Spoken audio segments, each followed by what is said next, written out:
Les DIY de Maëlie, tome 5. Des larmes de crocodile. Publié par les éditions Boomerang, écrit par Marie-Lou Addison et lu par Émilie Lévesque.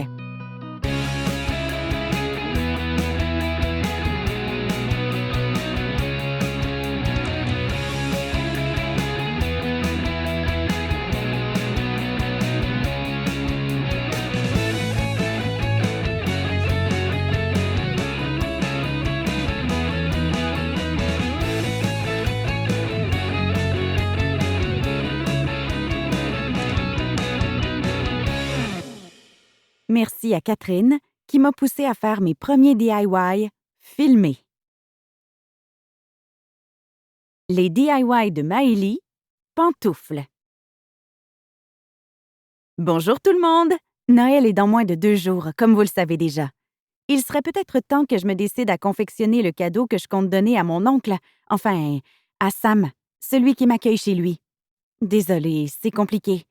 Voyez-vous, je croyais que mon père était son frère, alors qu'en fait, je ne suis plus certaine de rien. Mais je ne fais pas cette vidéo pour parler de mes problèmes de famille. Non, je voulais vous montrer l'idée ingénieuse que j'ai eue. J'étais pas mal certaine que Sam ne triperait pas sur les bougies que j'ai faites il y a quelques jours. Alors j'ai fouillé sur Pinterest durant des heures sans rien trouver. Ou en tout cas, pas jusqu'à ce que je vois mon hôte se promener dans la maison avec ses vieux bottes trouées. Et là, j'ai su que je venais d'avoir l'idée parfaite. J'allais lui fabriquer des pantoufles. Mais moi et le tricot, ça fait 2. Par contre, ce n'est pas la seule façon de faire des pantoufles. Vraiment pas. Si on est un peu habile de ses 10 doigts, il y a toujours moyen de créer quelque chose de beau. Pour cela, vous aurez besoin de... Oh, et puis non. Installez-vous d'abord confortablement pendant que je sors le matériel qu'il me faut. Je vous reviens dans 3, 2, 1... Les DIY de Maëlie, pantoufles. Me revoilà! Et comme promis, je vous dévoile les articles nécessaires à ce DIY. Premièrement, vous devrez avoir un vieux chandail de laine que vous ne mettez plus, de la feutrine assez épaisse afin de former les semelles de vos pantoufles, une aiguille, du fil, une craie blanche, un crayon et une feuille de papier. Pas plus compliqué que ça. Vous allez voir, les étapes pour la réalisation aussi sont assez simples. L'important, c'est vraiment de choisir un chandail de laine qui vous plaît, afin que les pantoufles soient jolies ou du moins à votre image. Comme vous pouvez voir, je ne prendrai pas le même type de chandail pour Sam que pour moi. Car oui, je vais aussi réaliser ma propre paire de pantoufles. J'ai hâte de pouvoir les porter, vous n'avez pas idée. Mais je dois débuter par celle de Sam. Donc, concernant les étapes de fabrication. Tout d'abord, étape numéro 1. Tracez le contour de chacun de vos pieds sur la feuille de papier. Ne le tracez pas trop près de votre peau, sinon vos pantoufles seront trop serrées. Étape numéro 2. Avec vos ciseaux, découpez les semelles ainsi tracées. Étape numéro 3. Puis, refaites la même chose, mais cette fois en utilisant vos semelles de papier comme gabarit sur la feutrine. Servez-vous de la craie pour tracer le tout. Mettez-les ensuite de côté. Étape numéro 4. Maintenant, faites comme moi et prenez le chandail de laine choisi.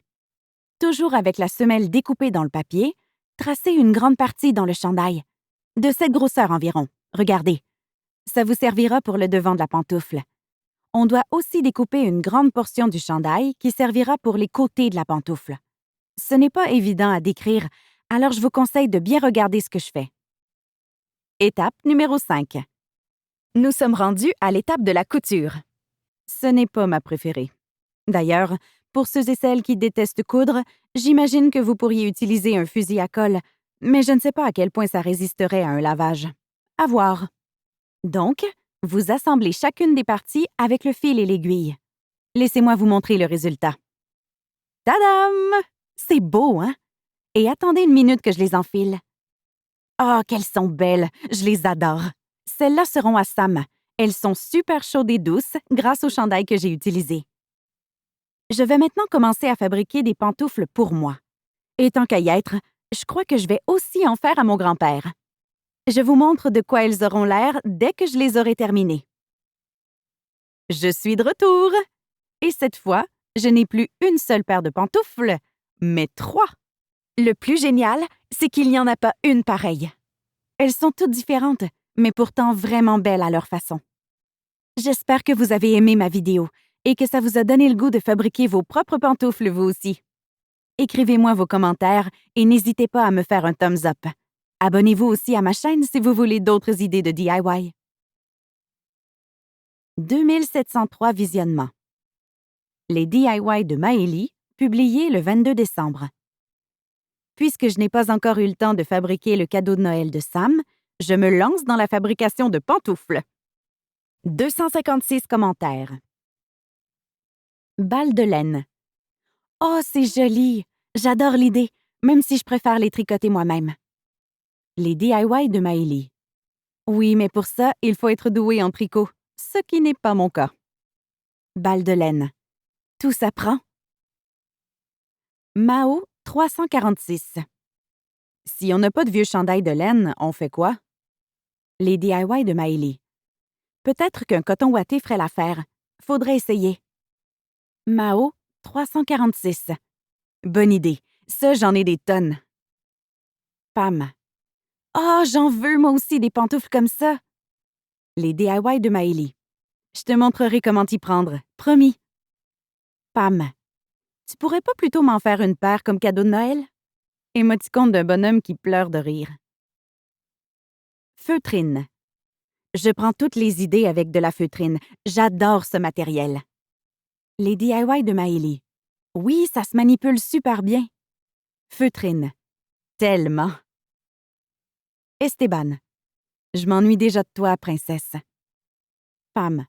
OK, vous deux, allez faire ça ailleurs. C'est la chaîne à Maë, pas une place pour se faire une déclaration d'amour. Esteban. Dégage, Pam. T'as rien à faire dans notre conversation. Les DIY de Maëlie. OK, du calme, vous deux. Pam, je t'appelle. Cliquez ici pour voir davantage de commentaires. Dimanche, 23 décembre. Esteban. Princesse, t'es là? Moi. Oui. Esteban. Tu vas me manquer. T'as pas idée. Moi. Toi aussi. Esteban. Pourquoi tu veux pas venir avec moi chez ma mère? Moi. Je te l'ai déjà expliqué. Moi. Je peux pas laisser Sam tout seul. Esteban. Mais il vivait très bien tout seul avant que t'arrives. Il pourrait se débrouiller comme un grand, tu sais. Esteban. Et viens pas me dire que moi aussi je vivais très bien avant de te rencontrer. Esteban. Toi et moi, c'est pas pareil. Esteban. Moi, je t'aime. Moi, émoticône d'un cœur. Esteban. Pis tu sais, pour ce que ma mère t'a dit, moi, laisse faire, je veux pas revenir là-dessus. Ni sur ma réaction de vendredi quand j'étais chez toi. S'il te plaît. Esteban. OK, c'est comme tu veux. Esteban. Je dois finir de faire mes bagages, vu qu'on part demain. Je t'écris avant mon départ? Moi. Oui. Moi. Ah, et n'oublie pas d'apporter ta doudou. Esteban. Très drôle. Moi, émoticône d'un bonhomme qui rit. Moi. Bonne soirée. Esteban. Toi aussi. Émoticône d'un bonhomme qui souffle un cœur. Moi. Émoticône d'un bonhomme qui rougit. Hashtag cadeau sous le sapin. Lundi 24 décembre. Les petites lumières du sapin clignotent doucement dans le salon, tandis que je sirote un chocolat chaud. C'est Sam qui a eu la gentillesse de me le préparer. Le jour est en train de tomber et je me suis enroulée dans une grosse couverture pour profiter du calme des lieux. Dans la cuisine, ça sent bon la cannelle et le repas qui cuit depuis plusieurs heures. Normalement, je ne suis pas fan de viande, mais j'ai constaté que pour Sam, c'était important de préparer une grosse dinde. Je lui ai donc proposé de cuisiner notre repas du réveillon en y ajoutant tout de même ma touche un petit peu végé. Pour cela, j'ai pris soin d'ajouter plusieurs salades et de faire cuire autre chose que simplement des patates pilées, comme mon hôte l'aurait voulu. Il a fait la moue en constatant que j'épluchais des betteraves et que je râpais du céleri rave, mais je suis confiante que je vais réussir à le convaincre de goûter à tout. Et si ce n'est pas le cas, J'aurai des lunchs pour la semaine. J'inspire à plein poumon et je recroqueville mes orteils sous moi, car des frissons m'envahissent. Je ne suis pas la seule à ressentir ce petit vent frisquet, puisqu'au même moment, Sam pénètre dans le salon et s'agenouille devant le foyer pour y démarrer un bon feu. Bientôt, la chaleur des flammes me caresse le visage, ce qui me fait sourire. Ça doit faire 2 jours que ça ne m'est pas arrivé. Sourire, je veux dire. Mais j'ai mes raisons. Esteban est parti dans la famille de sa mère pour 2 semaines, donc je ne le reverrai pas avant un bon moment. Je vais m'ennuyer de lui sans bon sens. Je croise les doigts pour que lui aussi pense souvent à moi. Ce n'est évidemment pas la seule explication de l'absence de mes sourires. Ce que j'ai appris chez mon amoureux, par la bouche de sa propre mère, m'a carrément jetée à terre. Comprendre d'où je viens. Comment j'ai été créée. De quelle façon ma mère a vécu ma grossesse. Tout ça a jeté un éclairage nouveau sur ma vie. Et sur sa vie à elle, à Liliane. Sur les raisons pour lesquelles elle tenait à partir, à me laisser derrière elle. Je renifle pour ne pas laisser la peine m'envahir. Je sens que les larmes pourraient facilement couler sur mes joues. Sam se rendrait tout de suite compte que quelque chose ne va pas, et je ne tiens pas à lui parler de ça. Je ne sais pas ce qu'il sait de cette histoire, mais j'ai bien l'impression qu'il ne se doute pas de la vérité. Il semble convaincu que mon père est bel et bien son frère.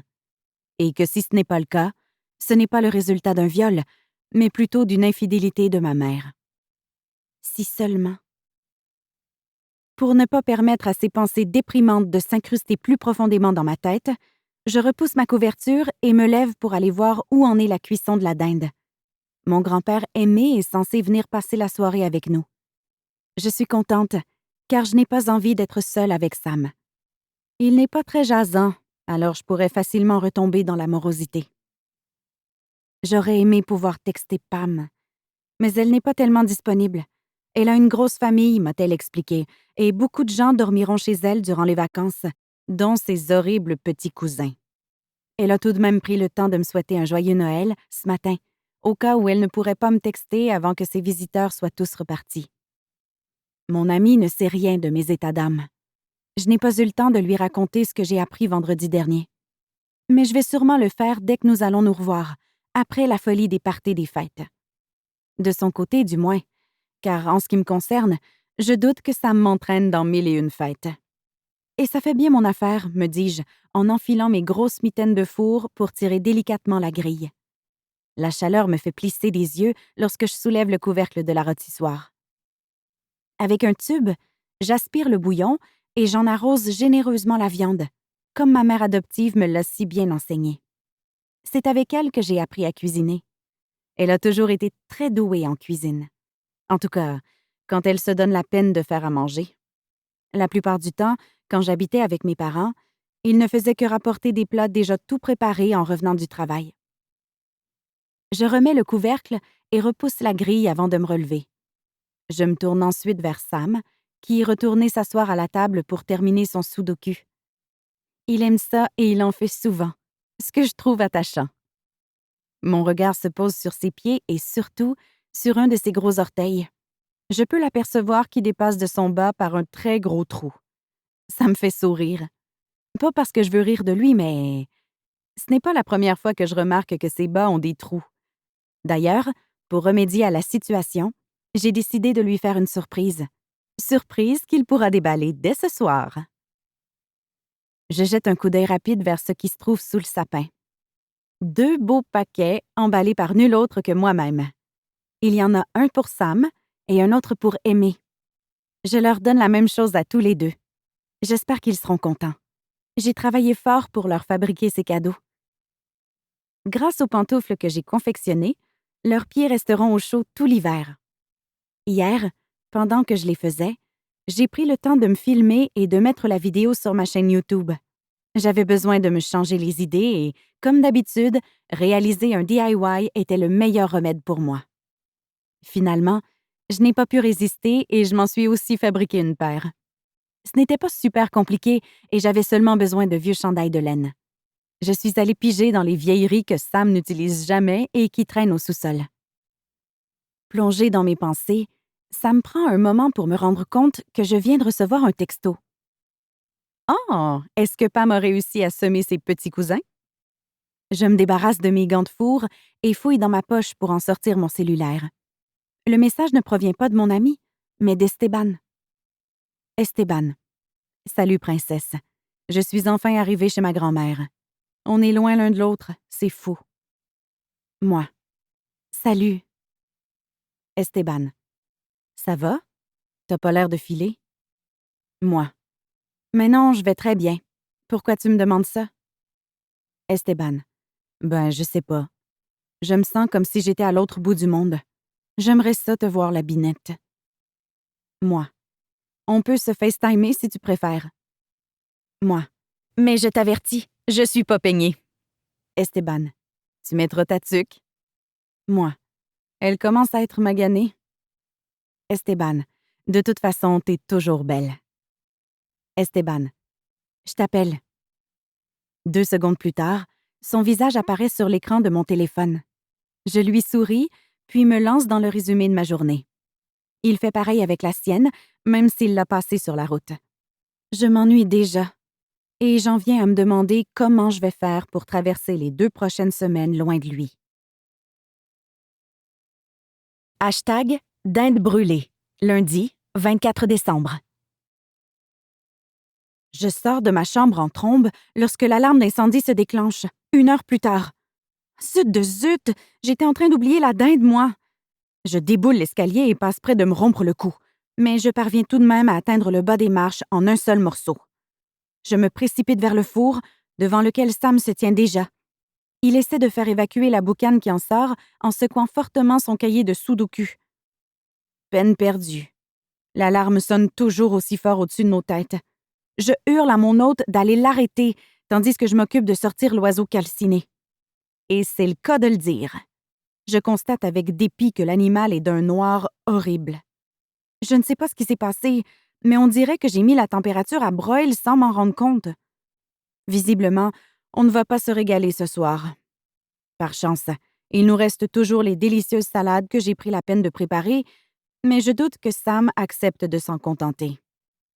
Désappointée, j'abandonne la dinde et ferme le four avant de me tourner vers Sam, qui a enfin réussi à faire taire l'alarme. Désolée, je pense pas qu'on va pouvoir manger de la dinde ce soir. Ouais, on dirait bien, acquiesce-t-il en observant le repas gâché. Il inspire, puis déclare: C'est pas grave, on commandera de la pizza. De la pizza? Un 24 décembre? Ça fait pas très Noël, ça. C'est pas grave. Mais je pensais que tu voulais qu'on se fasse un souper traditionnel. Bah, l'important c'est d'être ensemble, non? Conclut-il avec un sourire. Là-dessus, je ne peux pas le contredire. Je suis heureuse d'être ici, avec lui. Je n'ai le goût d'être nulle part ailleurs. Qu'il soit mon vrai oncle ou pas. Dans ma tête, il l'est toujours, on dirait. Ou plutôt, dans mon cœur. Je n'ai pas le temps d'accepter sa proposition que ça cogne déjà à la porte. Ça ne peut évidemment pas être le livreur, alors je me dépêche d'aller ouvrir à Aimé. Dès que je pousse la porte, je le vois qui lève le nez dans les airs pour renifler les odeurs qui proviennent de la cuisine.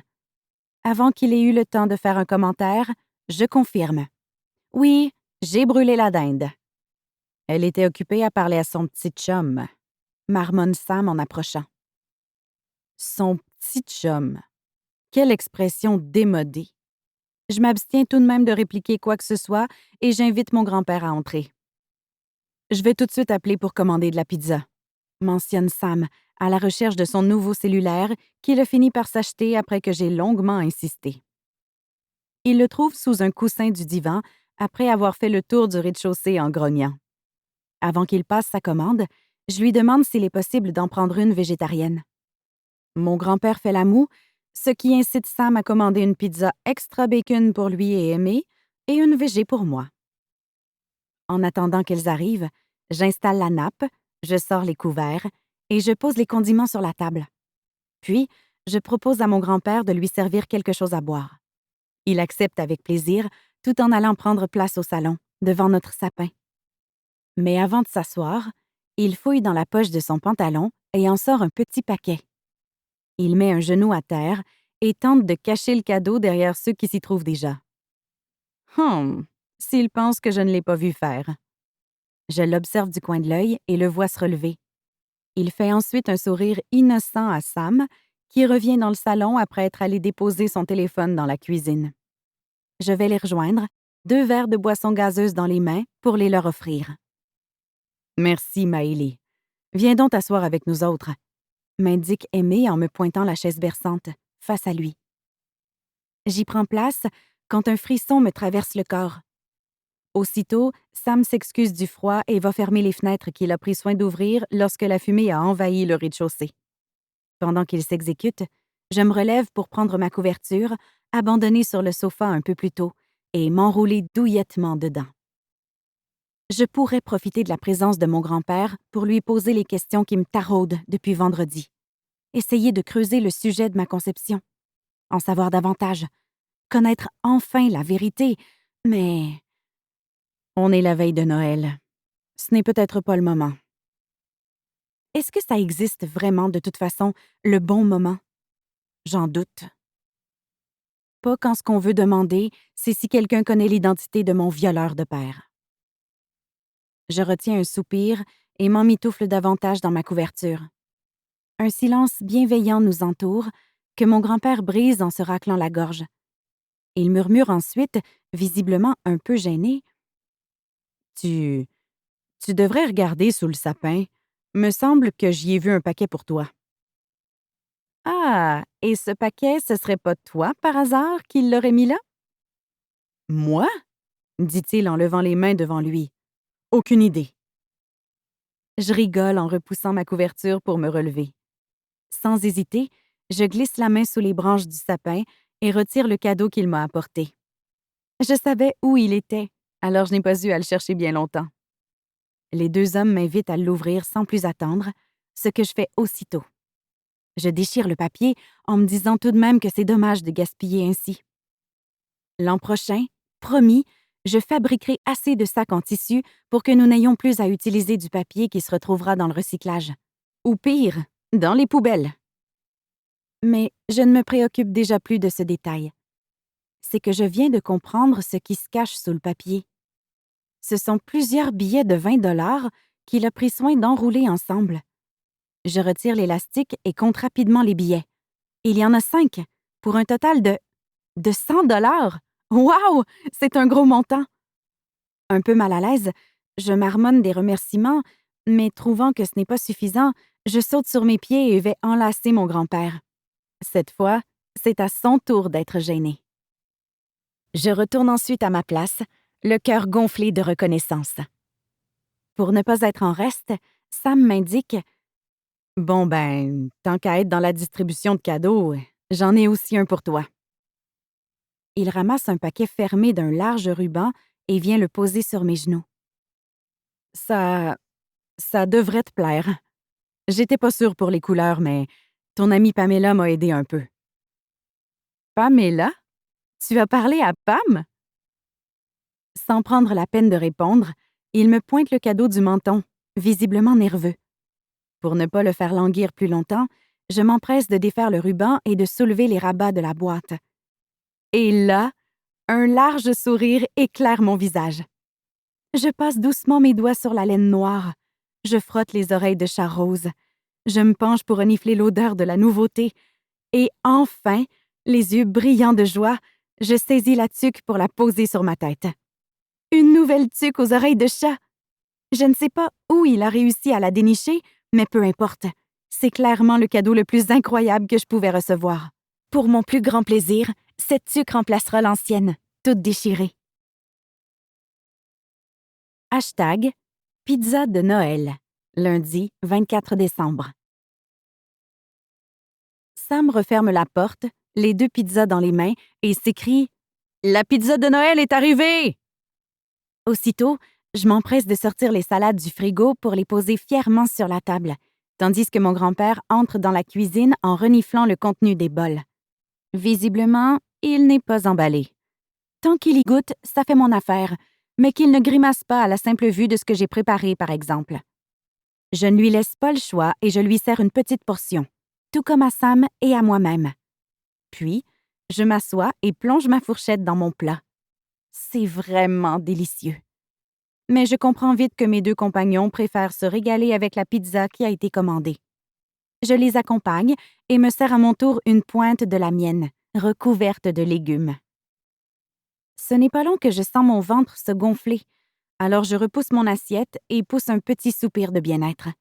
Je m'essuie la bouche avec les serviettes de table en tissu de Noël, puis je déclare: Bon, tantôt vous vouliez pas ouvrir vos cadeaux, mais là, c'est le temps. Et là-dessus, je saute sur mes pieds et vais chercher les 2 paquets qui se trouvent toujours sous le sapin. Ayant mangé avec les mains, Aimée et Sam ont les doigts graisseux et me font signe de m'en charger. C'est avec joie que j'ouvre le cadeau de mon grand-père, pour ensuite lui tendre les pantoufles que j'ai fabriquées durant le week-end. Il me remercie avec exagération, et j'en viens à me demander s'il les aime réellement. Mais lorsque vient le temps pour Sam de découvrir son présent, je le sens beaucoup plus ému qu'Aimé. Il essuie sommairement ses mains sur ses cuisses, se racle la gorge, puis me fait signe de lui remettre les pantoufles. Sans hésiter, il les enfile et les admire, sourire aux lèvres. Puis, il se lève et vient maladroitement m'enlacer.